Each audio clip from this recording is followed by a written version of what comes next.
विश्व में हमने युवाओं की आईटी एनर्जी के माध्यम से अपना एक रुतबा खड़ा किया है और भारत इसके बात के लिए गर्व कर सकता है। दुनिया में हम आंख में आंख मिला करके बात कर सकते हैं और ये मेरा साफ मैं हमेशा कहता आया हूं, IT plus IT is equal to IT. Information technology plus Indian talent is equal to India football.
A very good morning and welcome at the 19th World Education Summit of Day 3. So today we have with us at the beginning of our exclusive session, Mr. Ankur Jain, who is the CBO of Sunstone Eduversity. I welcome you, sir, to the event today. And as I leave the virtual dais to you, we'll come back with a few questionnaire later on then. Sure. Thank you. Thanks, Pooja. It's my pleasure. Thank you for inviting me, and I hope everyone, including your audience and guests, they are keeping safe. They are taking care of themselves and their family. It's an awesome day for me. Why I'll say this, because the presentation which I wanted to share with you, and I'll just share my screen. Okay. So this is what, as a part of my discussion today, this is what I wanted to share, what we think that can freshers be professionals. Okay. And why I said this is very important, because today, in fact, today's Economic Times newspaper shared a quarter-page article on how tier 3 colleges in India, which constitute to around 90% of both colleges and also in terms of student intake, are lacking behind, and particularly during this time. There are many reasons because of which the freshers which are coming out into the market, they are not ready to take their first job because of mismatch of the expectations, because they are not employable, because the corporate has different expectations. There are numerous reasons for this failure to happen. And for us, each one of us who are part of the higher education industry, I I think it is a time for us to reflect back, to take a step back and say why it is happening. Why, when 65 lakh of students who graduate from higher institutions every year, and this number is huge, okay, and out of which only 8 lakh entry level openings are there, and more importantly, we are only able to fill 1 lakh to 2 lakh employable ready. Okay, and if you look at Infosys, if you look at TCS, Accenture, Amazon, Airtel, all big corporates who hire a lot of fresh graduates, they spend anywhere between 3 months to 9 months in training these people. I am 100% sure there's something which is wrong in the pyramid. Top 10% of the colleges, top 10% of the students, they are getting the best of everything. But what about the rest 90% of the students? Okay. So the question which all of us and under this banner we should definitely discuss, we should definitely ponder about why higher education is not producing what is actually needed. In fact, I answered this question, but many of you might argue, many of you might have a counter viewpoint that we are producing. But I personally, being having part of this ecosystem, that we still have a lot of steps to cover. Okay. And as a country, if we want our country to move from a services led to innovation led industry, we really need to focus on higher education or producing a quality grad. Some of us could argue that yes, that can't be only solved at a higher education level. It has to be solved at a primary level, at a secondary level. I agree with you. But I think there are a lot of education models which are still working at a state level, at an open education level, where they are trying to change or work as per the industry expectation. But higher education is something which we personally believe is lagging behind. You know, so we believe that there are three aspects to the higher education ecosystem. One of them, very important, is the student community, because that's the base, that's the audience which we are talking about, which become employable after 2 years, 3 years, 4 years, as per the course. Okay. Then secondly, there is an academia, there is a institution, and third is the corporate. Okay. I would like to spend a couple of minutes why academia is very important. Most of the institutions, which we largely now talk about, the bottom 90%, okay, they consider academia as a great infrastructure, great campus. That is very important. Okay, that is very important. But that is not only what it is required. Okay, and this is very vicious. Okay, it's a vicious cycle. Because when I'm saying this is not important, what is important is a student experience. What is important is a education experience. And how does it help? Most of the higher education institutes, they are able to fill anywhere between 20 to 25 students in a course, whether it's a BBA, BCA, MBA, BCom, and I'm talking about the mass, which is a tier 2, tier 3 colleges. Okay, they are able to fill only 20. And when we are talking about academia as an experience, okay, when we are talking about student as an experience, we have realized that it is a peer-to-peer learning. It is a case-based learning. It is basically the experience sharing which the professors or the industry experts, when they come and they share with a larger group, multiple ideas come in, multiple discussion points start, then only the student experience increase, which in a way increase a quality of education which is imparted to the student, and they become corporate ready. As of now, only 7% of the students are employable right on day one. That's a huge problem. 65 lakh students graduating every year, 8 lakh fresher jobs, and out of that, only 7% is a huge gap which someone has to fill. Okay. most of the higher education, as I was explaining you, academia, which is largely being considered as an infrastructure based model, okay, degree or a set curriculum, they whatever they have, they just impart it to the students. I'm not so sure how many of the audience sitting in this room are MBAs or I've done higher education. If you ask, let's say I've done my MBA, and if I check with any of my seniors who have graduated 5 years before me, and if I check my juniors who have graduated after 5 years, 80 to 90% of our course curriculum is exactly the same.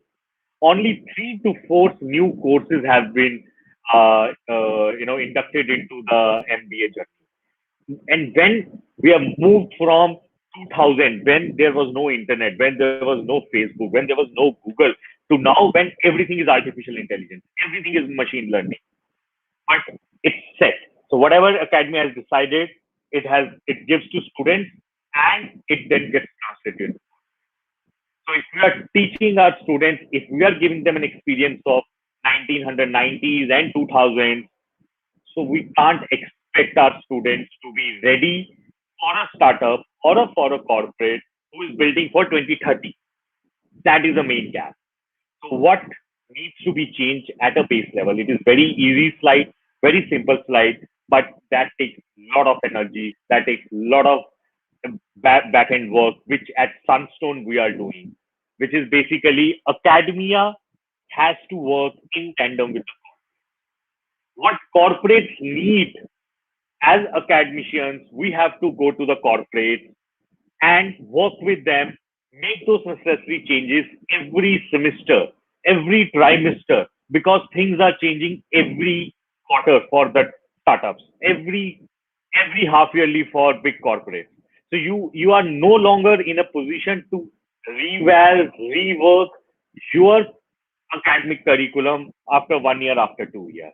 And you cannot just take the students and give it to the corporate. So basically, we change the dynamics and we say, hey, in a three-part ecosystem where there are students, where there is academics and their corporate, let academics and corporate, they come together, they design a course, and as under the gambit of regulator, under the gambit of university guidelines, we deliver the course to the students who now are more employable, who are ready to be professionals. So it's a journey of giving a fresher to a corporate, to a journey where we are giving a professional to a corporate. Okay. Most of these points I covered, largely, and I'm sure it's not easy, because in a dynamics, if there are only 20 students per course, then how are you supposed to spend time and money and skills to recalibrate your course curriculum every semester, every trimester? How are we supposed to get industry experts? Because the dynamics do not allow us. That happens only and when we have 300 students, 400 students, 200 students, or 120 students in a course. So as I said, it's a vicious cycle. If we do not get students, we do not get academics. If we do not get academics, we do not get students. So it can only be solved if it is tackled at the three fronts simultaneously: at the academics, at the corporate, and at the students. Okay. So some of the opinions, which we sometimes encounter, is higher education still relevant? Is it necessary to go to to higher ed colleges? Shall we send our kids to higher education when at one point in time we are saying that they are not employable, they are not ready to be accepted as it is into the corporate? Someone in the corporate again has to train them for 6 months, 9 months, 12 months.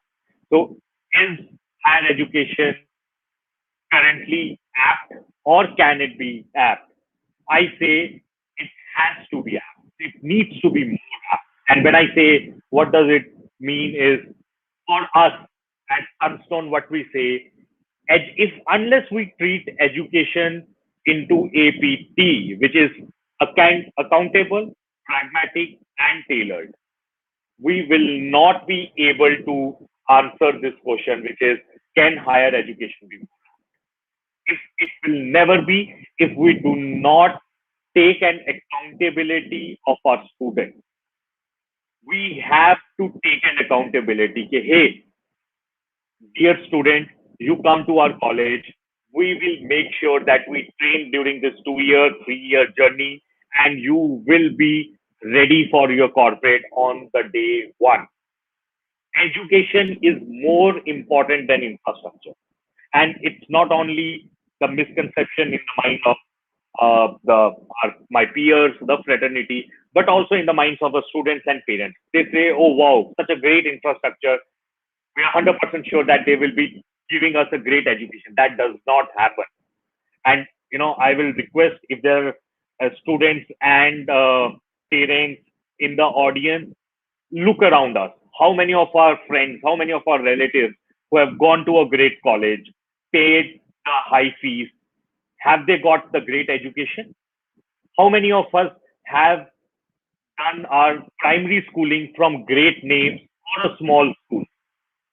So it's never, infrastructure alone cannot solve education. So someone has to take accountability for the students and at the same time for the corporates. We have to commit to the corporates that, hey, we will make sure that the professionals which we will provide you on the day one, they will be productive. They will be ready with future skills. You will be surprised to know that so many people, and you can look around in our world, our teachers, our entry level guys, they were not equipped to handle even the small thing as a Zoom call, sharing the screen, sharing the whiteboard. Very simple.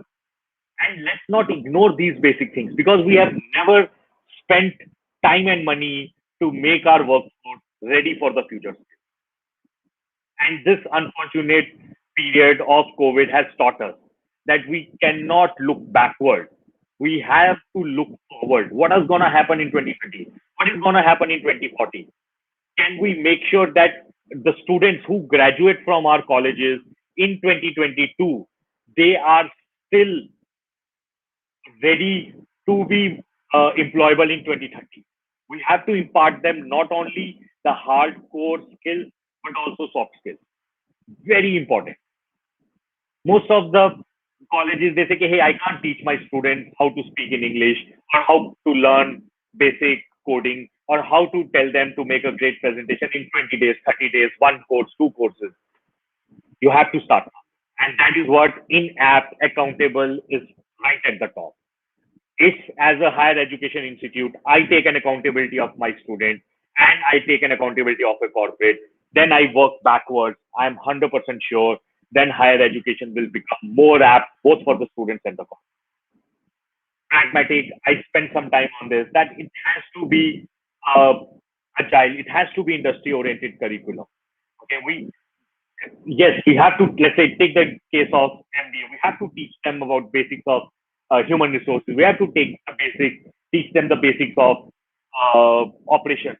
But within the operations, are we equipped? Is our curriculum updated? That how does a last mile delivery, which is a 30-minute delivery operation happening in the world? Because that's where most of the jobs are. That's where companies like Amazon, Big Basket, Geo, they are hiring. Most of the courses which we see and we have done when we did the research, they are still attuned to the industry-led operation. But operations have moved from there to a 30-minute delivery, 25-minute pizza delivery. And like that, there are hundreds of industry-oriented curriculum which has to be changed every quarter. Okay, pedagogy has to be hands-on. Our faculty members, they have to be upskilled every time. It has to be a great mix of faculty and corporate guys. Then only we can promise what we told to our students and to our corporates, that we have to take an accountability. and it has to be tailored to each individual. So there has to be a role of a faculty of backend team. At Sunstone, we have a team which is known as a student success team, where we make sure that each student succeeds not only during those 2 years, but those 2 years once they graduate also. Very important, because when they go out, they become an alumni, they talk about us, automatically this cycle works. So it has to be tailored for today's world. So that's what the idea is. Very simple. We have to change our mindset, and we have to say that we are not producing higher education freshers. We are producing professionals. If we treat them like a fresher, corporate will treat them like freshers. If we treat them, hey, these guys are professional ready. Whatever you need them to do on day one, you expect a 22-year-old guy to perform on day one. He or she is ready. That is what is a future. Instead of a fresher party, if we start doing professional parties, that's the first step. That's about me. I think well on time. This is our team. Thank you. Thanks a lot. I'm open to any questions if we have. Happy to discuss and share my viewpoint. Thank you. Thank you so much, Ankush Jain. The presentation was really very insightful. As for time constraint, we are just choosing one question from the private chat. We are getting a question from the audience. You can ask say about how have the campus placements gone during the pandemic year.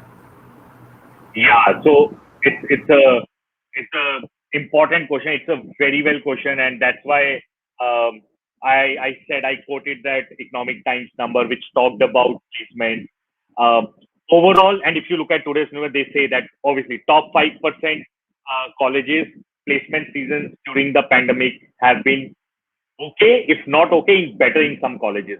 But that's not the problem, because I'm 100% sure that top 5% students and top 5% corporates, they will figure it out. The challenge for the country today is bottom 90%. There it is largely hit. For us, if I take an example of Sunstone, I think we have done far better than the industry. Our first batch is graduating in 2021. Okay, it's a batch of 265 students, roughly 265 students, because we started in 2019, out of which more than 250 students have got their placement.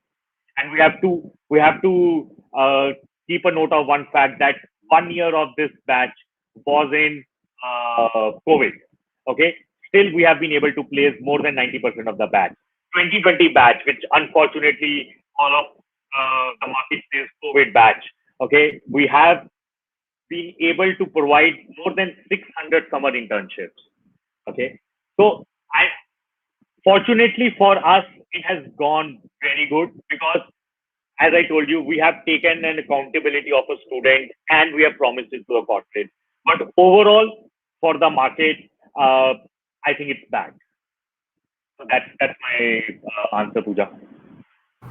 Well, thank you so much for being with us, and in the opening session today at the third day of the World Education Summit. And as a token of appreciation, we would like to present a speaker certificate to you. If you can please present it. Thank you so much, Mr. Ankur Jain, for being with us today. Thank you. My pleasure. Thank you. Have a great day ahead. Thank you.